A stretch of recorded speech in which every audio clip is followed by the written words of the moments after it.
Welcome to the deep dive. We're here to cut through the noise and get straight to the insights from some really valuable sources. That's the goal. And today, we're jumping headfirst into advertising. You know, that fast-paced world where creativity has to meet, well, the bottom line. Right, where the magic meets the metrics. Exactly. And there's one role that's really crucial in making that happen, the bridge, if you will. We're talking about the advertising account manager, an ad account manager. Yep. So our mission today, we're going to really break down what makes someone great in this job, give you that sort of insider view. And we got a great guide for this. It's from Kaplan, 6 advertising account manager interview questions. It's really practical. Oh, nice. So it uses questions to kind of probe things. Yeah, exactly. It gets into their, professional skills, how adaptable they are, communication, working in a team, all that core stuff. We're using these questions to see what really makes an outstanding ad account manager tick. Okay, so this is perfect if you're maybe thinking about this career or you've got an interview coming up, or even if you're hiring, right? Trying to find that perfect fit. Spot on. It's a shortcut to understanding the role deeply, but, quickly. Like building a picture of the ideal candidate piece by piece. Let's jump in. Okay, so first up, why is this role so, pivotal? It's because they are that linchpin. They connect the client what the client wants with the creative team who actually makes it happen. They're the translator, in a way. Kind of, yeah. But also the strategist and the relationship manager all in one. It's demanding. Right, so it's definitely not just admin or basic management. You need serious skills to drive those campaigns forward. Oh, absolutely. You need to think strategically, manage clients, sometimes difficult ones, solve creative problems on the fly, and really understand the data, the analytics. It sounds like a juggling act. It is. And that's what's neat about this Kaplan guide. The interview questions it suggests, they're designed to see if someone can actually do all that. They reveal not just what you know, but how you think, how you handle pressure, those soft skills. Okay, let's get into the first question then. A common one, I bet. Can you describe a successful advertising campaign you managed? What are they really looking for here? Just a good story.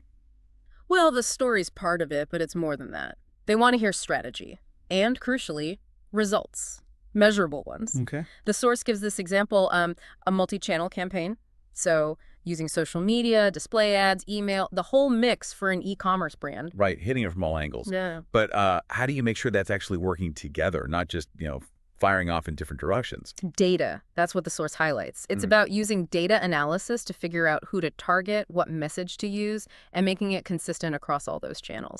So it's the why behind the what. Exactly. The best managers, they connect the dots in the data. They see trends others miss.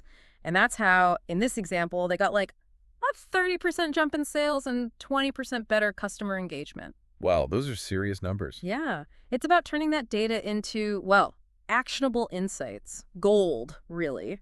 Okay, so you've shown you can get results, but advertising changes so fast, right? How do you stay on top of it all? Which leads to the next question.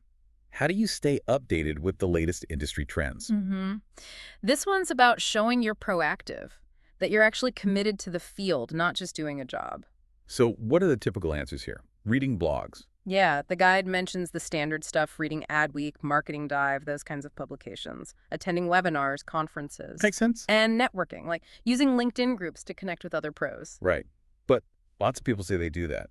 What's maybe a less obvious benefit of really engaging in those industry groups? Is there something more? Well, one thing is it acts like an early warning system. Yeah. If you're really participating, asking questions, sharing what you see, you can spot trends or shifts before they become mainstream news. It lets you get ahead of the curve. That's smart. Yeah. Being proactive, not reactive. Okay, shifting gears a bit. The client side. This must come up. How do you handle a client who is unhappy with a campaign's performance? Conflict resolution time. Totally. And the key here, according to the source, is a structured approach. Don't just react. Okay, so what's step one? First, you listen. Like, really listen. Understand everything they're concerned about. Don't interrupt, just absorb. Empathy first. Right. Then, second, dive into the data. Analyze the metrics. Where are things actually underperforming? Find the evidence. Got it. And third, you go back to the client with those findings, but also with clear, actionable recommendations. Here's what's happening, and here's what we propose to do about it. Transparency seems key. But is there a common pitfall? Like, where do people mess this up, even if they're trying to be open? I think it's often about not having those next steps ready, just presenting the problem without a clear plan forward can actually make the client feel worse, Yeah, like you're just confirming their fears. Exactly. So the guide really stresses be transparent, communicate openly, and immediately suggest a follow-up to track how the changes are working. It shows you're committed to fixing it and rebuilding that trust. Building the relationship back up. Makes sense. Okay, let's talk tools. Question 4. What tools and platforms are you proficient in for managing ad campaigns? The tech side. Yep, the practical toolkit. The source lists the big ones you'd expect. Google Analytics, Facebook Ads Manager, and DSPs, demand-side platforms like the Trade Desk. Right. DSPs help you buy ad space automatically across lots of sites. Very targeted, important stuff.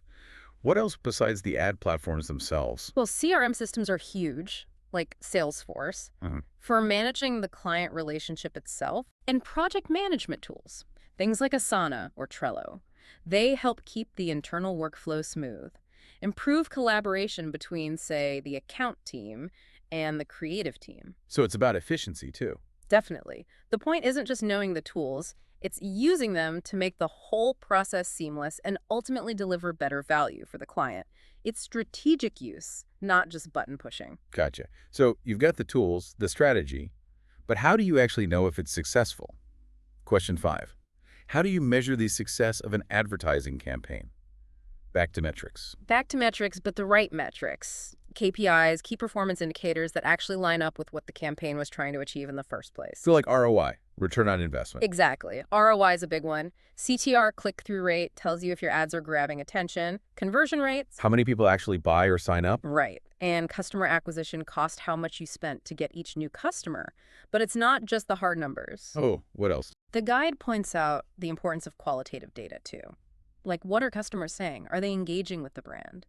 Feedback, comments, that gives you a much richer, more holistic picture of the campaign's real impact. So combining the numbers with the sort of human reaction. Precisely.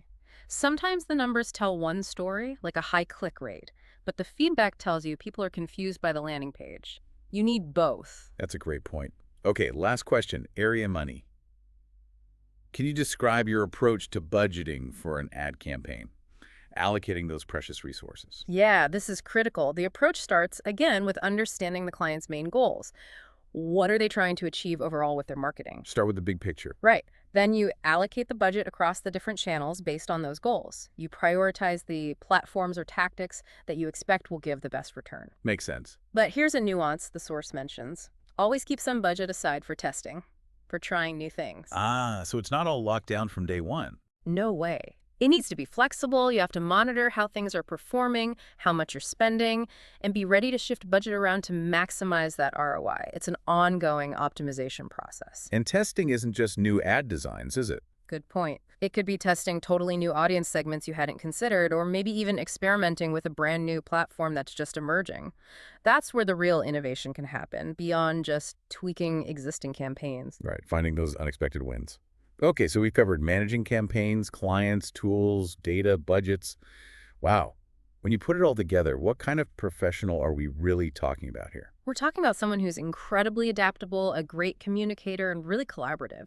These questions, they dig deeper than just skills. They help you find someone who can handle all that complexity the client needs, the creative demands, the data, and still drive great results. A true strategic partner. Exactly. And mastering this role, it can open doors to other big positions like account director, brand manager, moving up in the advertising world. What a fantastic deep dive. We've really unpacked the ad account manager role, highlighting everything from strategy and client skills to data, tools, and budgeting.